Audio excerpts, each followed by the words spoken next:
The birth certificate sat on the table. White paper. Official seals. State of California logo at the top.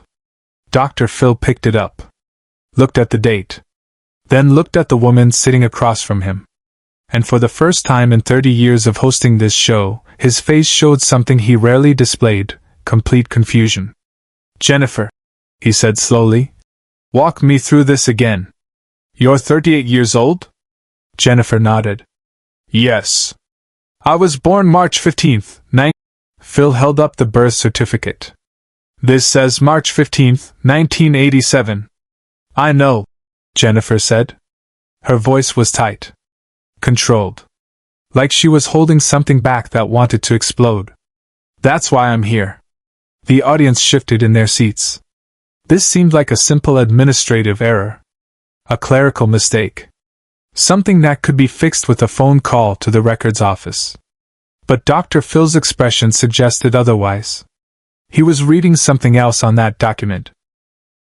Something that didn't match the simple explanation. "Jennifer, who gave you this?" Dr. Phil asked. "My mother. 3 weeks ago. Right before she died." The studio went quiet. Dr. Phil set the birth certificate down carefully. Like it was made of something fragile. Or dangerous. "Tell me what happened." Jennifer took a breath.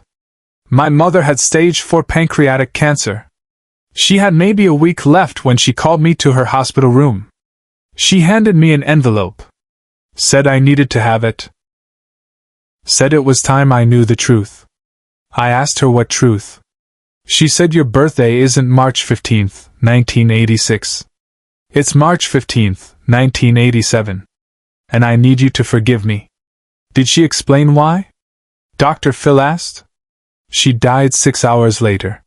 Before I could ask any questions." Dr. Phil picked up the birth certificate again. Studied it. "Jennifer, this document is official. It's not a forgery. Which means your mother went through legal channels to change your birth date. That requires documentation. Proof. A reason." "I know," Jennifer said. "That's what doesn't make sense. Why would a mother legally change her daughter's birth date by exactly 1 year? What possible reason? May I see the envelope?" Dr. Phil interrupted. Jennifer handed it to him. Her hands were shaking. Dr. Phil opened it. Inside was the birth certificate. And underneath it, another document. He pulled it out. "Read it." His face changed. The confusion became something else. Something darker. "Jennifer," he said quietly, "did your mother ever talk about the year before you were born? 1985? "No. She avoided it. I asked once when I was a teenager. She shut down completely. Changed the subject. I never asked again." Dr. Phil looked at the second document for a long moment. Then he did something unusual. He stood up.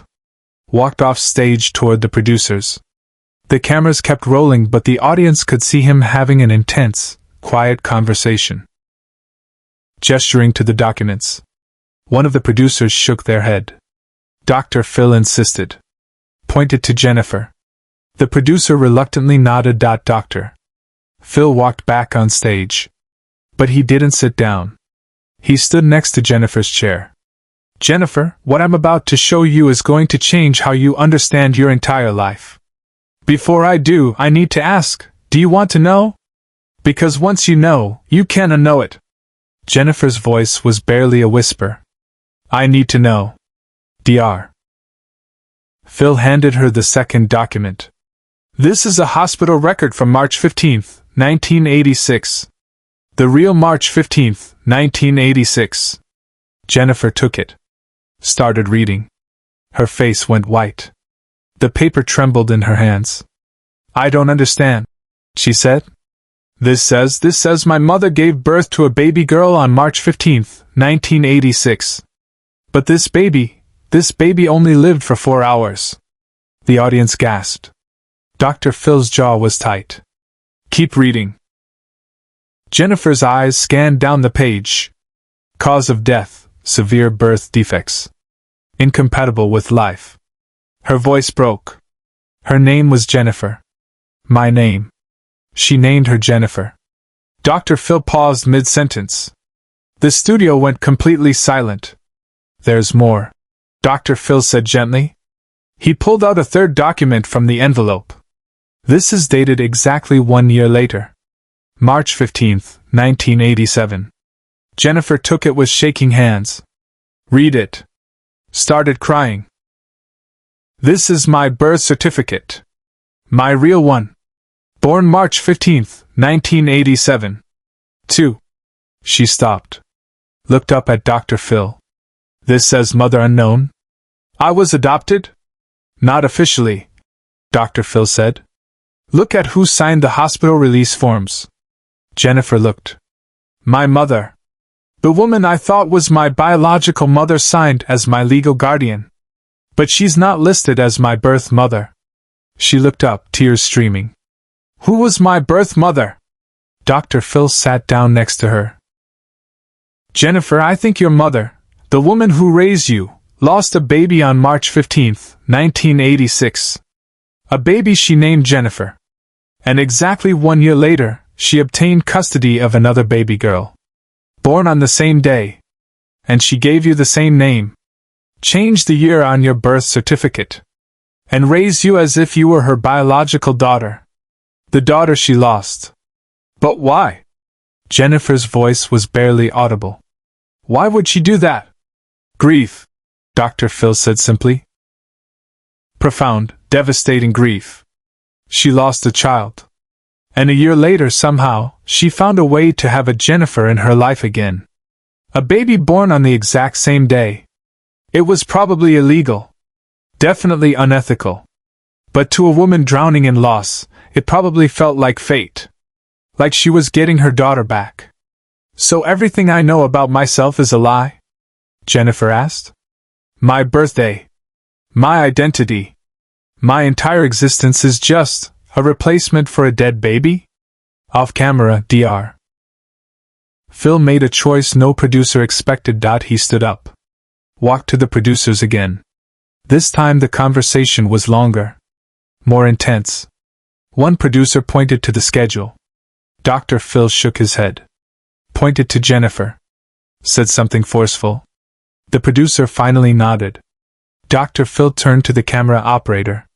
Stop recording. Clear the studio. Now. The audience began to file out, confused. The cameras went dark. Only the stage lights remained. Dr. Phil walked back to Jennifer. Sat beside her. And for the next 20 minutes, no one recorded what happened. It was just Dr. Phil and Jennifer. Talking. Processing. Grieving.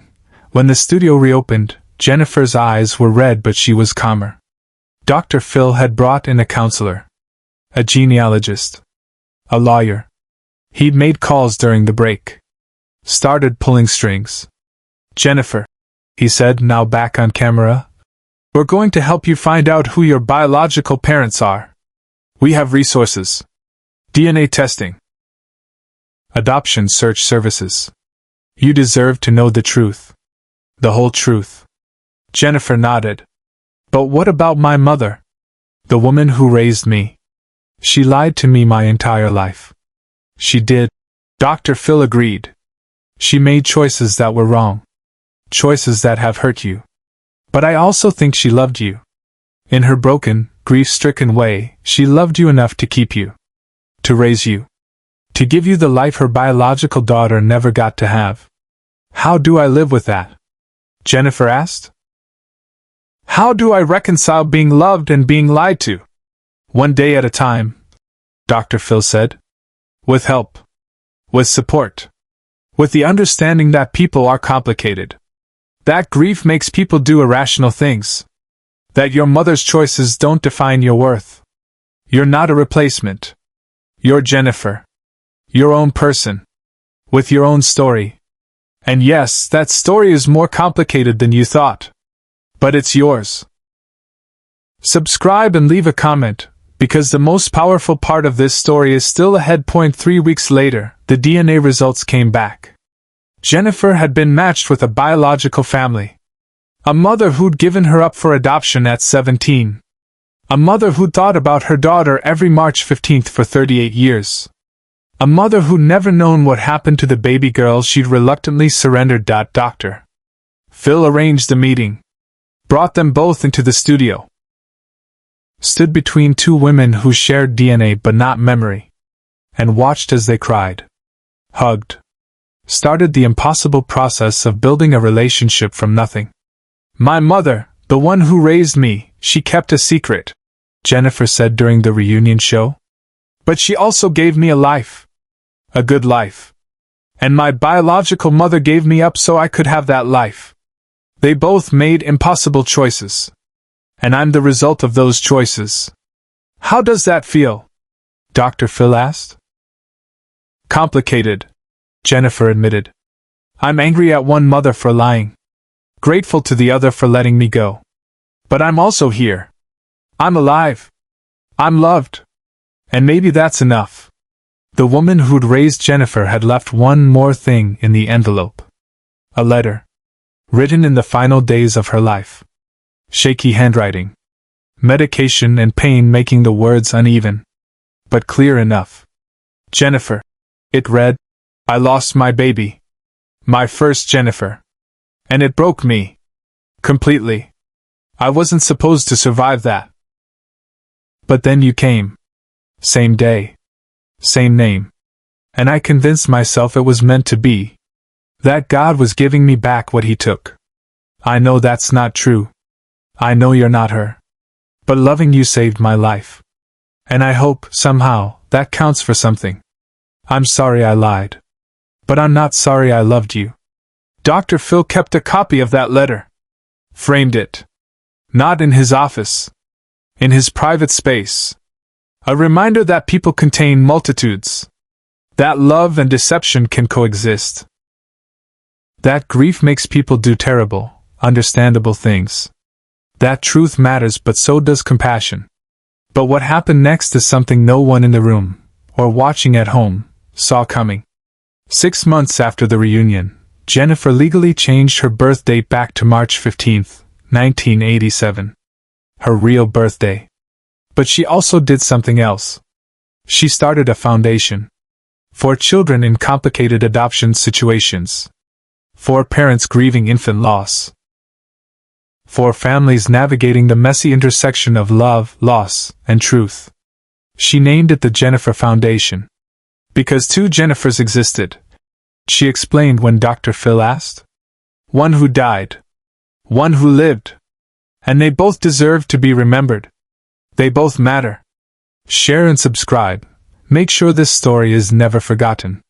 Dr. Phil attended the foundation's first fundraiser. Brought his wife. Made a donation. Gave a speech about how Jennifer had taught him something he thought he already knew, that identity is complicated. That family isn't just biology. That people can do wrong things for right reasons and still cause real harm. That forgiveness isn't forgetting. It's choosing to move forward anyway. The woman who raised Jennifer made terrible choices, Dr. Phil said that night. She lied. She falsified documents. She built a life on deception. But she also loved a child who needed loving. And that child, now a woman, is choosing to honor both truths. The lie and the love. Because real life isn't simple. Real people aren't heroes or villains. They're both. And learning to hold both truths at once is how we heal. Years later, someone asked Dr. Phil what moment in his career had surprised him most. He didn't hesitate. The woman who discovered her entire birthday was a lie, he said. Because she taught me that truth doesn't always heal. Sometimes it breaks you first. And the real strength isn't in discovering the truth, it's in deciding what to do with it once you know. Jennifer never spoke to her biological mother again after that first meeting. Too complicated. Too painful. But she visited her adoptive mother's grave every March 15th. Both March 15ths. The day a baby died. And the day she was born. 2 dates. 2 truths. One life built on both. And somehow, that was enough.